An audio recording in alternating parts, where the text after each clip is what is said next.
Oke, welcome back to channel Todopedia. Dan di video kali ini kita bakalan bahas ada satu saham yang menurut gua menarik ya untuk kita investasiin di awal tahun 2025 dan kita hold untuk jangka panjang. Dimana saham ini, perusahaannya ini prospek bisnisnya bagus di tahun ini dan dia juga bagi dividen dengan dividen yield yang gede. Nah, saham apa itu? Tonton video ini sampai habis. Tapi sebelum kita mulai, jangan lupa subscribe channel Todopedia. Jangan lupa tekan lonceng. Dan kalian juga bisa cek website gua, investasi.todopedia.com dan TikTok Todopedia. Karena di situ gua udah banyak share konten-konten tentang investasi saham. Dan jangan lupa juga cek produk yang gua tag di kiri bawah. Karena bisa jadi itu berguna buat investasi kalian. Nah, saham apa yang gua maksud? Yuk kita mulai dulu dari intronya.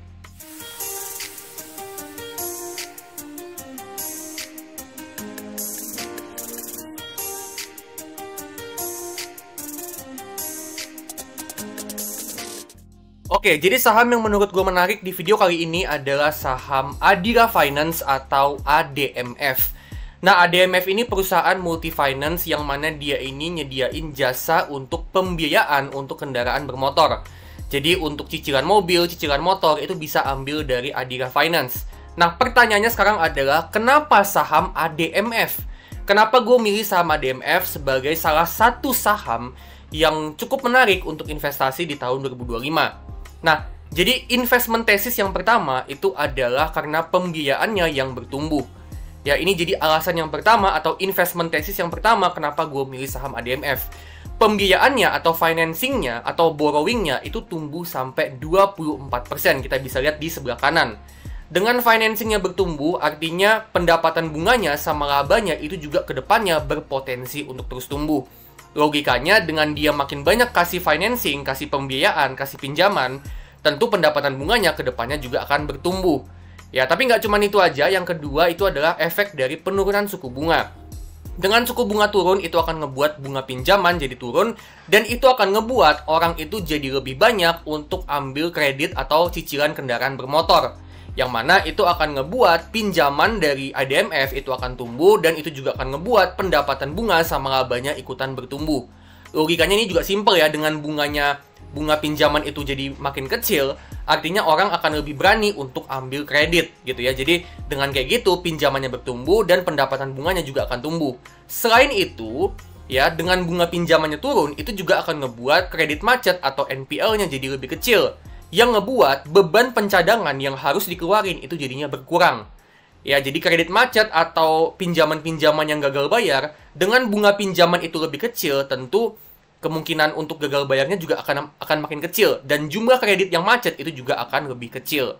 Ya, jadi dengan kayak gitu, dengan dua efek ini, itu berpotensi untuk ningkatin laba dari ADMF di tahun 2025. Tapi nggak cuman efek penurunan suku bunga sama financingnya yang bertumbuh, tapi juga untuk kredit macetnya ini memang kecil. Ya, jadi dari tahun 2021 sampai 2024 ini kreditnya bisa dijaga untuk tetap kecil atau kredit macetnya bisa dijaga untuk tetap kecil. Ya, di kisaran 2%, maksimal di 2,2-2,3%. Ya, ini bagus banget, artinya manajemen resiko dari ADMF ini cukup bagus.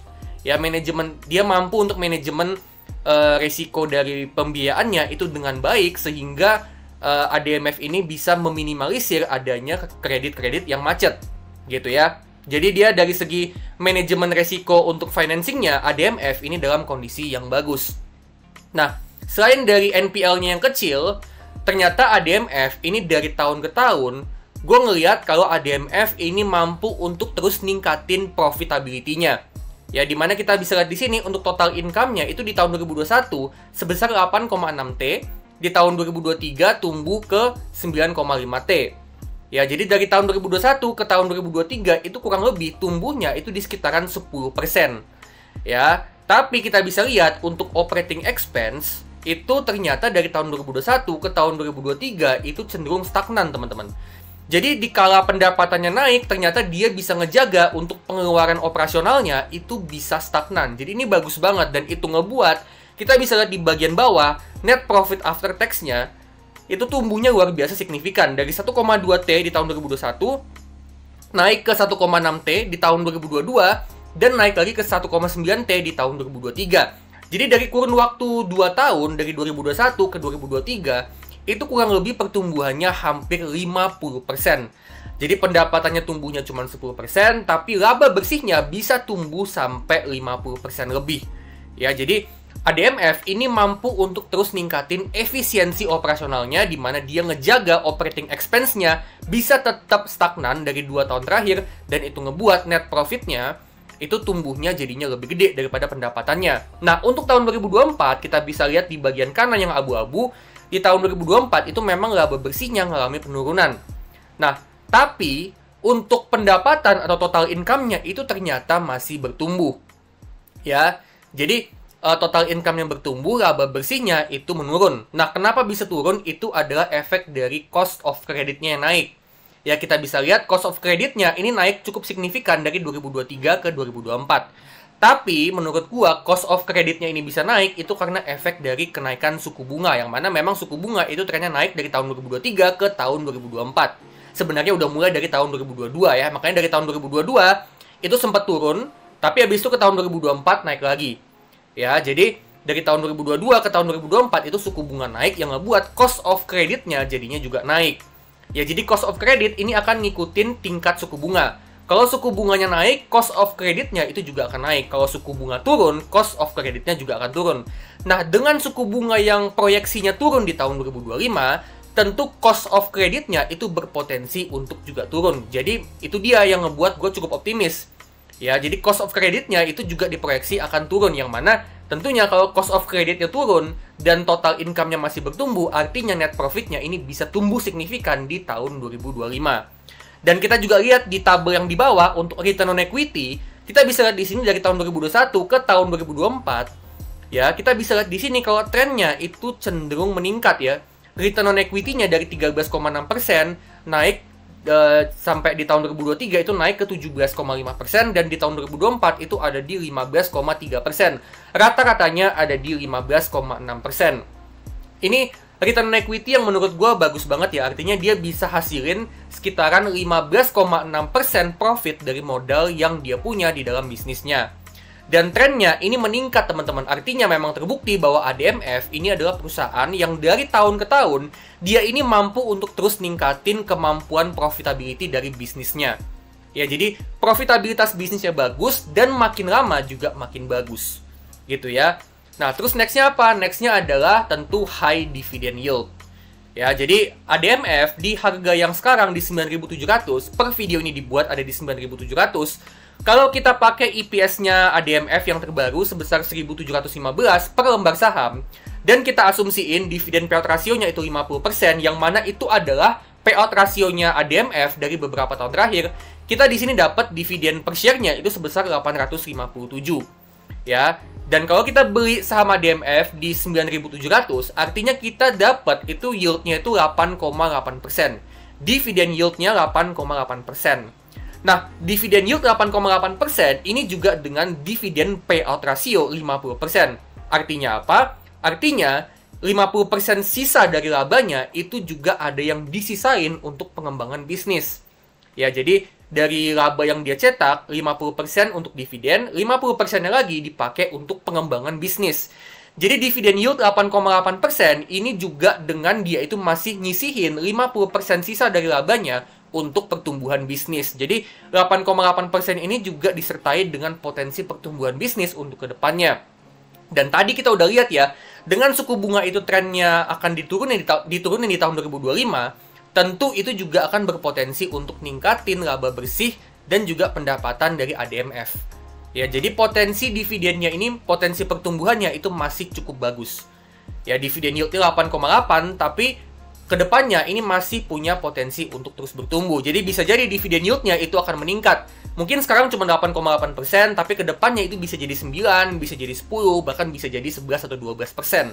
Ya, jadi potensi pertumbuhan labanya masih ada, dan dividen yieldnya 8,8% menurut gua ini udah menarik juga. Dan juga untuk valuasinya menurut gua ini murah banget ya. Untuk PER-nya, price to earnings-nya itu ada di 5,6 kali, dan PBV-nya itu di bawah 1, ya 0,87 kali. Artinya ADMF di harga sekarang ini ada di bawah nilai bukunya. Ya, PBV-nya di bawah 1, PER-nya juga kecil ya, murah banget ini, 5,6 kali. Ya 5,6 kali ini adalah pair yang menurut gua kecil dan ini murah banget. Ya, dan kalau kita hitung harga wajarnya dengan metode discounted dividend model, ya dengan kita asumsiin pertumbuhan IPS-nya itu sebesar 5% per tahun untuk 10 tahun ke depan.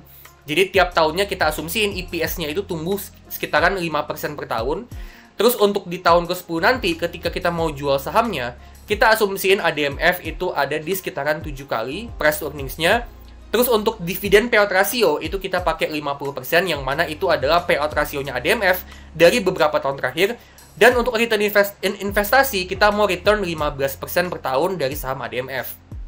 Nah, dengan asumsi seperti ini, EPS growth-nya 5%, pair-nya 7 kali, dividen payout 50%, dan return investasi 15%, di sini kita dapat untuk saham ADMF ini ada di 10.200. Jadi di harga sekarang, ya di harga sekitaran 9.700-an, menurut gua saham ADMF ini masih cukup under value dan masih di bawah harga wajarnya. Dan itu adalah alasan kenapa gua suka banget sama saham ADMF ini. Ya udah fundamentalnya oke, valuasinya juga murah, dividennya juga gede. Overall menurut gua saham ADMF ini jadi salah satu saham yang cukup menarik untuk investasi jangka panjang mulai dari tahun 2025. Alasannya yang pertama itu karena pembiayaannya yang bertumbuh. Dengan pembiayaan atau financing yang bertumbuh, artinya ke depannya ADMF ini pendapatan bunga sama labanya juga berpotensi untuk terus tumbuh. Yang kedua, ADMF ini akan kena efek positif dari penurunan suku bunga. Di mana dengan suku bunga turun itu akan ngebuat bunga pinjaman turun, dan itu akan ngebuat orang-orang itu jadi lebih banyak dan lebih agresif untuk ngambil kredit kendaraan bermotor, termasuk juga ambil cicilan dari ADMF. Terus yang ketiga, kredit macet atau NPL-nya yang kecil, yang menandakan kalau ADMF ini punya kemampuan manajemen resiko yang bagus. Terus yang keempat, dari segi profitabilitas bisnis, ADMF ini juga cukup bagus, di mana return on equity-nya itu juga cukup tinggi, ada di rata-rata sekitaran 15-16%. Dan ADMF ini dari beberapa tahun terakhir, mereka juga mampu untuk terus semakin efisien dari segi pengeluaran operasional. Ya, jadi profitabilitasnya bagus dan juga makin bagus dari tahun ke tahun. Terus ADMF ini juga saham yang bagi dividen dengan dividen yield yang cukup menarik sampai 8,8%. 8,8% itu juga dengan dividen payout ratio cuma 50%, yang artinya 8,8% dividen yield itu belum termasuk sama 50% sisa uangnya yang dipakai untuk pertumbuhan bisnis. Jadi selain ADMF ini dividennya gede, ya yieldnya 8,8%, ADMF ini kedepannya juga masih punya sisa uang untuk terus investasi, untuk terus ngembangin bisnisnya. Dan yang terakhir, ADMF ini valuasinya cukup murah, ada di 5,6 kali price to earnings dan 0,87 kali price to book value. Dan menurut gue ya, kedepannya dalam jangka panjang, pertumbuhan bisnis ADMF ini masih cukup bagus seiring dengan ekonomi Indonesia yang juga masih terus tumbuh. Dengan ekonomi masih terus tumbuh, artinya daya beli masyarakat itu juga masih terus meningkat. Dengan daya beli masyarakat meningkat, artinya masyarakat itu akan lebih banyak beli mobil, beli kendaraan bermotor, beli otomotif gitu ya, beli sepeda motor juga gitu ya. Dengan kayak gitu, permintaan untuk kendaraan itu juga akan makin meningkat, dan itu tentunya akan ningkatin financing atau jumlah pembiayaan yang dikasih sama ADMF ke nasabahnya. Jadi menurut gua dalam jangka panjang ADMF ini juga masih akan terus bertumbuh seiring dengan ekonomi Indonesia yang masih terus bertumbuh. Oke, jadi itu dia ya, saham yang menurut gue menarik untuk investasi di tahun 2025 dan untuk hold untuk jangka panjang. Nah, menurut kalian saham ini gimana nih? Bagus nggak sih untuk investasi jangka panjang?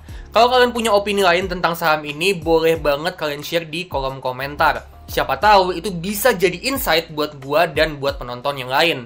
Nah, kalau kalian suka sama video ini, boleh klik like, jangan lupa bagiin ke teman-teman kalian ya, dan kalian juga bisa kasih donasi super thanks untuk ngebantu gua untuk terus ngembangin channel ini sampai subscribersnya nambah, viewersnya nambah, dan ya semoga kedepannya bisa dapat silver play button juga.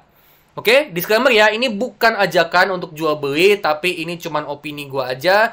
Dan keputusan investasi, ya mau beli atau enggak sahamnya, itu 100% ada di tangan kalian masing-masing dan tetap do your own research.